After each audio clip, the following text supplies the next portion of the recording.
پچھلے درس قرآن کے موقع پر سورہ یاسین سے کچھ آیات آپ کے سامنے رکھنے کی سعادت پائی تھی، اور آج اس سے آگے مضمون آپ تک پہنچانے کی کوشش ہوگی۔ اللہ تعالیٰ میری زبان پر کلمت الحق جاری فرمائے۔ اللہ کے وہ 3 پیغمبر جنہوں نے ایک بستی میں آ کر حق کا پیغام دیا، اور لوگوں نے نہ صرف ان کی مخالفت کی بلکہ ان کو قتل کرنے پہ آمادہ ہو گئے۔ حبیب النجار اسی بستی کا رہنے والا شخص تھا۔ وہ اپنے گھر سے دوڑتا ہوا آیا اور لوگوں کو کہا کہ ان پیغمبروں کو قتل نہ کرو بلکہ ان کی اتباع کرو۔ وہ پتھر جو ان پیغمبروں پر برسنے کے لیے آمادہ تھے، وہ سارے کے سارے حبیب نجار پہ برس گئے، اور وہ شہادت کا تاج اپنے زیب تن کر چکا۔ بعد میں ان پیغمبروں کو بھی ان لوگوں نے شہید کر دی۔ جب پیغمبروں کو اور حبیب النجار کو، صاحب یاسین کو، انہوں نے شہید کر دیا، تو پھر اللہ تعالیٰ جل شانہ کا عذاب اس قوم کی طرف متوجہ ہوا۔ قرآن مجید کا انداز دیکھیے، ارشاد فرمایا وما انزلنا علی قومہ من بعدہ من جند من السماء وما كنا منزلین، اور ہم نے اس کے بعد اس قوم پر آسمان سے کوئی لشکر نہیں اتارا، اور نہ ہمیں وہاں کوئی لشکر اتارنا تھا۔ ان کانت اللہ صیحۃ واحدہ، وہ تو بس ایک ہی چیخ تھی۔ فاذا ہم خامدون، جبھی وہ بجھ کر رہ گئے۔ اس قوم کو عذاب دینے کے لیے فرشتوں کی کچھ جماعت بھیجنے کی اللہ کو ضرورت نہیں ہے، اور اللہ کہتا ہے نہ ہم بھیجنے والے ہیں، بلکہ حضرت جبریل امین آئے اور شہر میں داخل ہوئے، شہر کی دہلیز پہ قدم رکھا اور زور سے چیخ ماری۔ انبیاء اور حبیب النجار کو شہید کرنے کے بعد یہ قوم واپس جا رہی تھی۔ پھر کیا ہوا کہ اس چیخ نے زندگی کی حرارت چھین لی، اور یہ ایسے ہو گئے جس طرح بجھی ہوئی آگ ہوتی، جس طرح راکھ کا ڈھیر ہوتا، جو لپک لپک کے گالیاں دیتے تھے، چیخ چیخ کے پیغمبروں کی تکذیب کرتے تھے، حق کے پرستاروں، حق کی دعوت دینے والے داعیوں کو نشانہ تضحیک بنا رہے تھے، تمسخر کر رہے تھے۔ پھر کیا ہوا کہ زندگی کی حرارت چھن گئی اور وہ بجھی ہوئی آگ کی طرح ڈھیر ہو گئے، زندگی اچک لی گئی، حرارت چھین دی گئی، زندگی کا سارا جمال سلب کر لیا گیا، تو وہ گھروں کو بھی واپس نہیں پہنچے کہ راستے میں ڈھیر ہو گئے۔ تو اللہ فرماتا ہے کہ اس کام کے لیے، ان بدبختوں کو سزا دینے کے لیے ہم نے کوئی لشکر نہیں بھیجا، بلکہ ایک چیخ ہی ان کے لیے کافی۔ یہاں مفسرین نے ایک سوال اٹھایا ہے، وہ یہ کہ اللہ کی عادت نہیں ہے کہ وہ کسی قوم کو سزا دینے کے لیے فرشتوں کے لشکر بھیجے۔ کسی کو اٹھایا جبریل نے ہاتھ پہ اور آسمان تک لے گئے اور پھر الٹ دیا، کسی کو پیس کے رکھ دیا گیا، کسی کے لیے مچھر ہی کافی ہو گئے، کسی کو ابابیلوں نے برباد کر دی۔ لیکن اللہ قوموں کو برباد کرنے کے لیے فرشتوں کی جماعتیں نہیں بھیجا کرتا، اور یہاں قرآن میں کہا گیا۔ لیکن قرآن میں دوسرا مقام اٹھائیے، جب بدر کا میدان سجا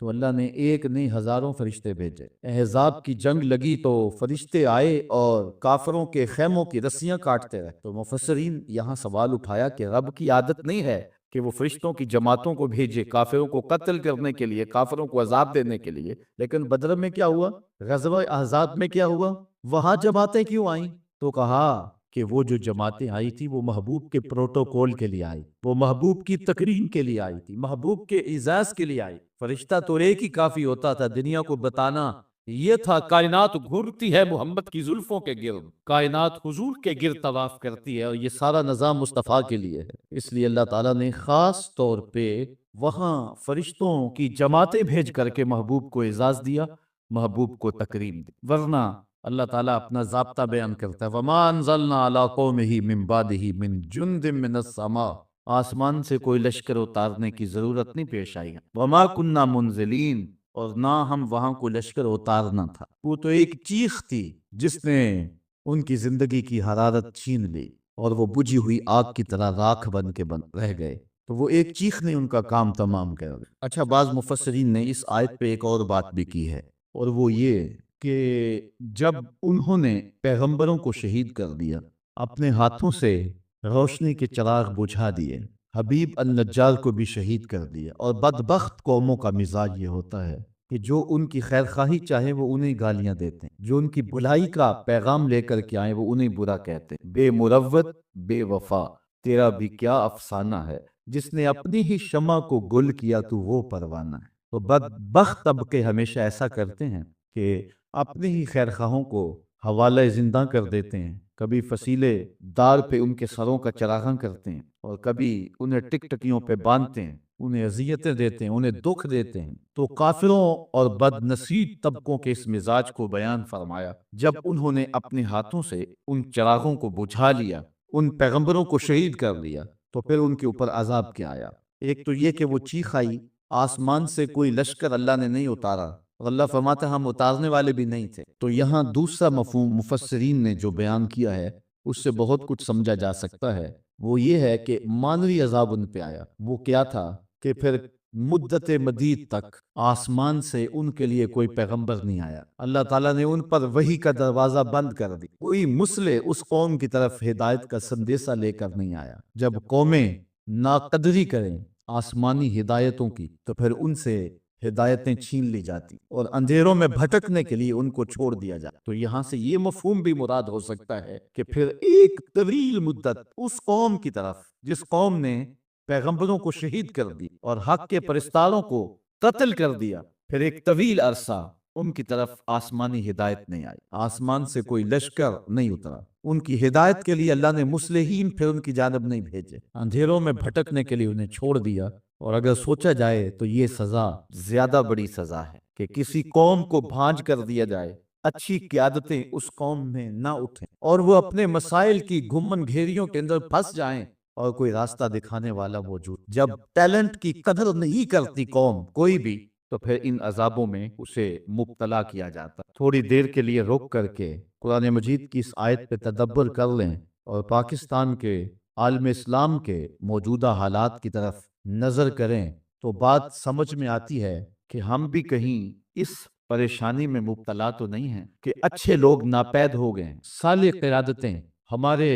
اندر موجود نہیں رہی ہیں۔ جب سیاسی زعماء وائٹ ہاؤس کی چاکری سعادت مندی سمجھیں، جب علم اور دستاریں پلاٹوں کے بدلے بیچی جائیں، اور جب ڈیزل کے ڈرم پہ اسلام کو فروخت کر دیا جائے، اور جب آبروؤں کے سودے چند ڈالروں کے عوض کیے جائیں، اور یہ قیادتوں کے لچھن ہوں، تو قوموں کے لیے اس سے بڑی مصیبت اور کوئی نہیں۔ تو جب قومیں اچھوں کی قدر نہیں کرتی تو پھر اس طرح کے لوگ مسلط کر دی۔ آج ملک الیکشن کی جانب بڑھ رہا ہے اور ہم جن حالات میں ہیں، امید کا چراغ بہرحال روشن رہنا چاہیے۔ اللہ تعالیٰ کے لیے کوئی مشکل نہیں ہے، وہ چاہے تو اٹھے سینہ صحرا سے حباب، بنجر زمینوں سے بھی پھول اگا سکتا ہے، اس بات پہ وہ قادر ہے۔ حالات کے پلٹتے ہوئے دیر بھی نہیں لگتی، لیکن اللہ تعالیٰ کی جو عادت ہے وہ یہ ہے کہ جب قومیں اپنے مزاج نہیں بدلتی، اپنی کرتوتیں ٹھیک نہیں کرتی، تو اللہ ان پہ رحمت کی چھتریاں نہیں تانتی۔ اس وقت امیدوں کے چراغ ہم ضرور روشن رکھیں،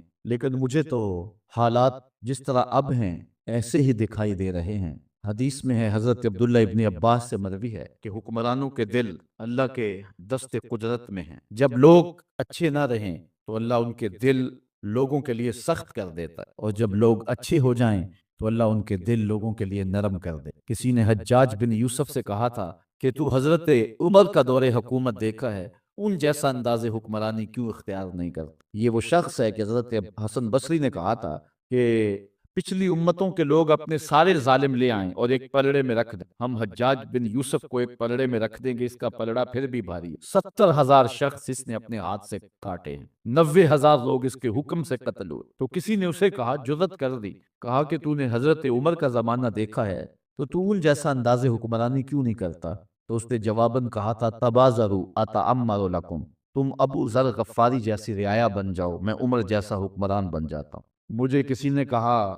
کہ جاتے جاتے اتنے ارب روپے یہ لوگ جو ہیں وہ آخری دن لے گئے، حقیقت کیا ہے میری بحث اس پہ نہیں ہے، لیکن میں نے اس کا جواب یہ دیا کہ صاحب وہ تو اربوں روپے لے کے جا سکتے تھے، لے گئے، ہم اور کچھ نہیں کرتے تو جاتے ہوئے مسجد سے جوتا اٹھا کے لے جاتے، جو ہم کر سکتے ہیں وہ ہم کر رہے ہیں، اور جو وہ کر سکتے تھے وہ کر رہے ہیں۔ میں نے اپنی قبر میں جانا ہے، اپنا حساب دینا ہے، آپ نے اپنی قبر میں جانا ہے، اپنا حساب دینا۔ قوم کو اجتماعی روشنی دینے کے لیے کوشاں بھی ہونا چاہیے، لیکن ہمیشہ خیر کا آغاز اپنی ذات اور اپنے گھر سے ہوتا ہے۔ میں اور آپ دیکھیں کہ ہم کہاں کھڑے ہیں، آج پوری دنیا کے اوپر ہمیں ایک سوال کا سامنا کرنا پڑتا ہے۔ لوگ ہمیں پوچھتے ہیں تمہارا عالمی قائد کون ہے؟ تو 72 73 فرقوں میں بٹی ہوئی امت کس شخص پہ انگلی رکھے کہ یہ ہمارا متفقہ قائد ہے؟ آج بٹی ہوئی یہودیت اور بٹی ہوئی عیسائیت بھی اپنا ایک مشترکہ قائد رکھتی۔ آج پوپ کی بات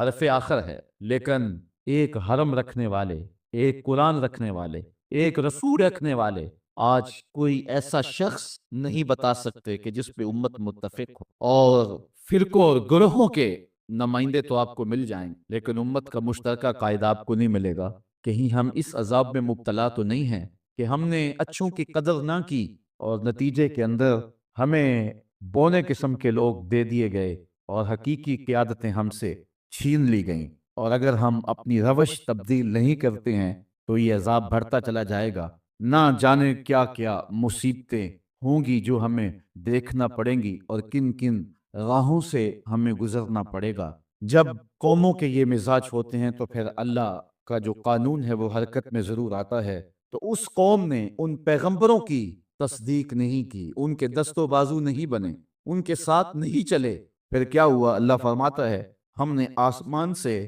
کوئی لشکر نہیں اتارا اور نہ ہم اتارنے والے تھے، بلکہ وہ ایک چیخ تھی جس چیخ نے انہیں پیس کے رکھ دیا اور وہ بجھی ہوئی آگ کی طرح ہو گئے۔ یا حسرتن علی العباد، اور کہا گیا ہائے افسوس ان بندوں پر، ہائے افسوس ان بندوں پر، ما یاتیہم من رسول الا کانوا بہ یستہزئون، جب ان کے پاس کوئی رسول آتا ہے تو یہ اس کا مذاق ہی اڑاتے ہیں، یہ اس کا ٹھٹھا ہی کرتے ہیں۔ یا حسرتن علی العباد، یہ قول کس کا ہے؟ قرآن مجید نے جو یہ قول بیان کیا ہے، یہ قول کس نے کہا؟ تو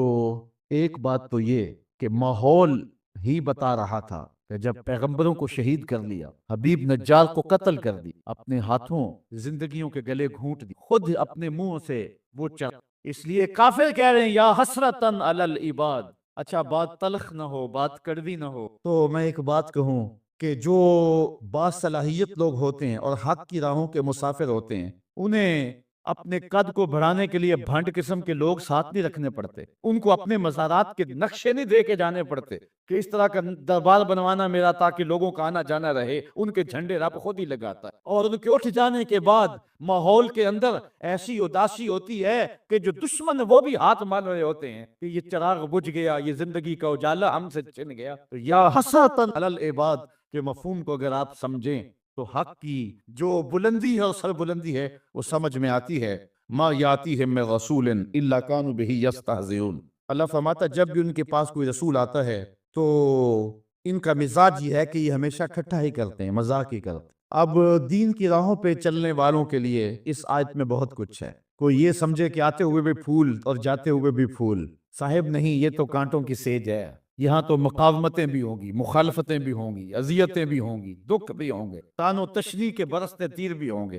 لوگ گالیاں بھی دیں گے۔ جب پیغمبروں کو بھی لوگوں نے گالیاں دی، اللہ کا کوئی پیغمبر ایسا نہیں آیا کہ جس نے آ کے پیغام حق دیا ہو اور لوگوں نے مخالفت نہ، چونکہ جس کے مفادات پہ زد پڑے گی وہ مخالفت تو کرے گا، وہ مقاومت تو اٹھائے گا، وہ تانے تو دے گا، وہ ماحول سازی مخالفت میں تو کرے گا، وہ اپنی بدتمیزیوں کا اظہار کسی نہ کسی طریقے سے تو کرے گا۔ تو صاحب جب پیغمبروں کو بھی لوگوں نے معاف نہیں کیا ہے، جب پاک باز ہستیوں کو جو وحی کے اجالے لے کر کے آئے ان کو بھی گالیاں لوگوں نے دی ہے، تو آج اگر مبلغ راہ حق میں تکلیف سہتا ہے تو اسے ازردہ نہیں ہونا چاہیے، بلکہ اس بات پہ خوش ہونا چاہیے کہ میں بھی پیغمبروں کی سنت ادا کر رہا۔ مجھے بڑی اچھی بات آج بڑی دیر کے بعد یاد آئی۔ ایک زمانہ تھا جب درس قرآن کا نیا نیا آغاز ہوا تو لوگوں کا رجحان ہوا، تو ہماری بستی کی حالت تو خستہ ہی تھی، لیکن کچھ لوگ جب راغب ہوئے تو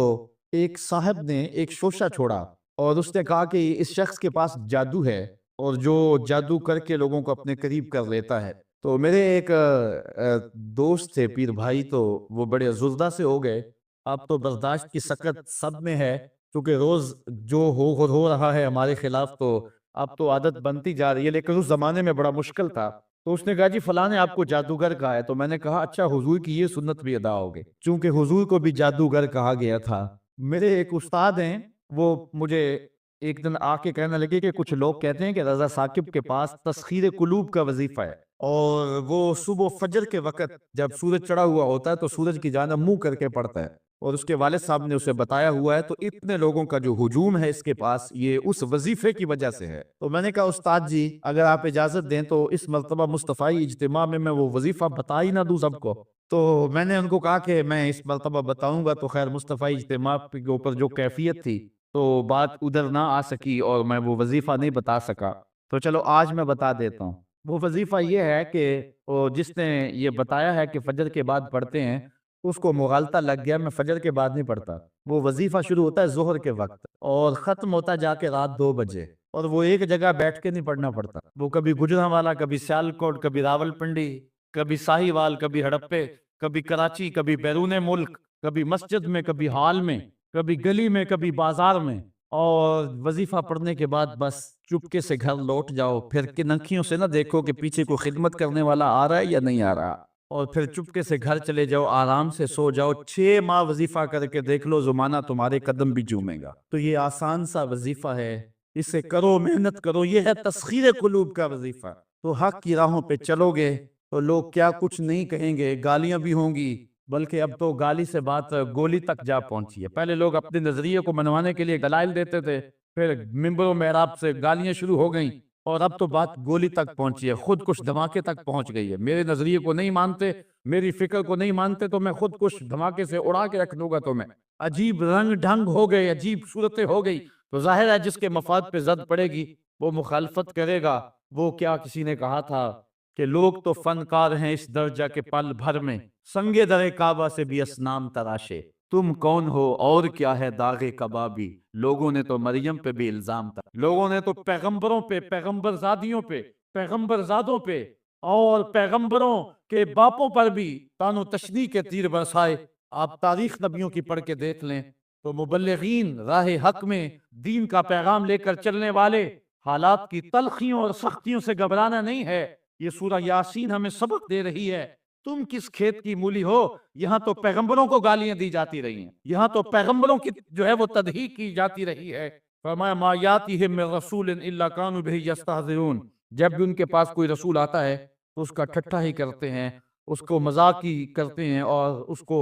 جو ہے وہ تان و تشنیع کے تیر اس پہ برساتے ہیں۔ الم یروا کم اہلکنا قبلہم من القرون انہم الیہم لا یرجعون۔ اللہ تعالیٰ ارشاد فرماتا ہے کیا انہوں نے نہ دیکھا ہم نے ان سے پہلے کتنی ہی سنگتیں ہلاک کر دی، کتنی قومیں برباد ہو گئی، جن کا طوطی بولتا تھا آج باقی نہیں ہیں۔ اللہ اکبر۔ اور ارشاد فرمایا انہم الیہم لا یرجعون، اب وہ پلٹ کے بھی نہیں آئیں گے۔ فرعون گیا تو اب کسی ملک پہ فرعون کے بیٹوں کی حکومت نہیں ہے، فرعون بھی پلٹ کے نہیں آیا، خاقان گئے تو آج خاقان نظر نہیں آتے، تغلق، ایبک، فرعین مصر آج کہاں نظر آتے، جن کا طوطی بولتا تھا آج دنیا ان کے نام بھی نہیں جانتی۔ میں آپ سے پوچھتا ہوں، میرے جو سننے والے لوگ ہیں، ان کی چمکتی پیشانیاں اور ان کی روشن آنکھیں بتاتی ہیں کہ یہ باشعور لوگ ہیں، چونکہ یہاں آ ہی باشعور سکتا ہے، چونکہ میرے پاس نہ تو لچھے دار تقریر ہے، نہ کان پہ رکھ کر کے میں سر کھینچ سکتا ہوں، تو پھر ظاہر ہے جو ان مقاصد کے لیے آتے ہیں وہ ہمارے مجالس میں تو نہیں آئیں گے۔ یہاں تو وہی آئے گا کہ جس کے سینے کے اندر جو ہے وہ جستجو کی روشنی ہے، یہاں تو وہی آئے گا کہ جو قرآن مجید کی تفہیم کا نور اور اس کے سمجھنے کا جذبہ سینے میں رکھتا ہے۔ تو تاریخ کے قاری بھی ہوتے ہیں، اور علماء بھی، اہل دانش بھی، وکلاء بھی، ڈاکٹر بھی، اور پڑھے لکھے سنجیدہ متین لوگ بھی، لیکن اس کے باوجود میں اتنے اس مجمع میں جو کہ انتہائی سنجیدہ اور متین اور سمجھدار طبقہ ہے، اگر میں آپ سے پوچھوں کہ جب حضور تشریف لائے تھے تو اس زمانے میں جس شخص کا طوطی بولتا تھا، سلطنت روم کا شہنشاہ، اس دور کا اوباما کہہ لے، اس کا نام کیا تھا؟ تو کوئی تاریخ کا تازہ مطالعہ رکھتا ہو تو شاید وہ نام بتا دے، لیکن باقیوں کو اس کا نام یاد نہیں ہوگا۔ حالانکہ اس دور کا سپرمین، اس دور کا اوباما، اچھا اس دور کے کسرا کا نام بتا دے، اس دور کے ٹونی بلیر کا نام بتا دیں تو شاید یہ بھی نام کوئی نہ بتا سکے۔ یار وہ جن کا طوطی بولتا تھا ان کے نام بھی یاد نہیں ہیں، اور آؤ کسی بچے سے بھی پوچھ لیں کہ حضور کے مؤذن کا نام کیا تھا تو وہ سر اٹھا کے کہے گا کہ بلال حبشی۔ تو پھر حق ہی غالب ہوتا ہے، اور حق کے ہی پھریرے اور حق کے ہی اجالے ہوتے ہیں۔ اللہ فرماتا ہے وہ گئے، وہ جو جانے والے ہیں وہ تو پلٹ کے نہیں آئے ہیں، اللہ فرماتا ہے وہ کبھی نہیں آئیں گے، انہم الیہم لا یرجعون۔ وہ شہنشاہ، وہ کج کولا جن کے طوطی بولتے تھے، آج ان کا نام بھی باقی نہیں ہے، لیکن کسی بھی منبر اور کسی بھی محراب سے کان لگا کے سنو محمد کے بلال کا نام بھی باقی ہوگا۔ تو فرمایا کہ الم یرو کم اہلکنا قبلہم من القرون، دیکھو کہ ہم نے کتنی بستیاں برباد کر دی، کتنی سنگتیں تباہ کر دی۔ یہ بڑے بڑے محل آج کھنڈرات بنے ہوئے دکھائی دیتے ہیں یا نہیں دیتے؟ یہ سکندر ذوالقرنین کا قلعہ میں نے دیکھا ہے یونان کے اندر، وہ اتنا اونچا کہ حیرت گم ہوتی ہے اور دنیا کے عجائب میں سے ہے، لیکن وہاں حسرتیں ٹپک رہی ہیں، برس رہی ہیں۔ آج نہ سکندر کا جاہ و جلال رہا، نہ اس کا تم تراک رہا۔ آج وہاں آثار قدیمہ کے طور پہ انہوں نے اس قلعے کو محفوظ تو رکھا ہے، لیکن آج وہاں زندگی کی ربک نہیں ہے، وہاں زندگی کا اجالا نہیں ہے۔ یار سکندر کے محل میں تو زندگی کا اجالا نہیں ہے، اور وہ ویسے کرنی کی قبر پہ بھی زندگی کے اجالے ہیں، تو پھر زندگی تو یہ ہوئی نا، پھر اجالے تو یہ ہوئے نا۔ بلال کی قبر پہ بھی زندگی کے اجالے ہیں۔ یا حسرتن علی العباد، افسوس ہے بندوں پہ۔ اور پھر ادھر دیکھیے زندگی کے نظارے، زندگی کا جمال۔ اللہ اکبر۔ اللہ فرماتا ہے وَإِن كُلٌّ لَمَّا جَمِيعٌ لَدَيْنَا مُحْضَرُونَ، اور جتنے بھی یہ ہیں سب کے سب ہمارے حضور حاضر کیے جائیں گے۔ یہ جنہوں نے پیغمبروں کو شہید کیا، حبیب نجار کو قتل کیا، اب اللہ کے عذاب کا کوڑا برسا۔ حضرت اسرائیل علیہ السلام، حضرت جبرائیل علیہ السلام نے آ کے ایک چیخ ماری اور وہ بجھ کے رہ گئے، تو کیا کام تمام ہو گیا؟ کام ختم ہو گیا؟ کہا نہیں، ایسا نہیں ہوگا۔ پھر تو کام ختم ہو گیا کہ وہ بھی مر گئے، ایک چیخ سے برباد ہو گئے۔ سزا کیا صحیح انہوں نے، اگرچہ بہت بڑی سزا ہے، لیکن اللہ فرماتا ہے نہیں، یہ ایک عارضی سزا ہے۔ کمایا اور اسب ایک پیدان سجنے والا نے، کل قیامت کا دن ہو، نام بھجتی مسیحی وڑے کیا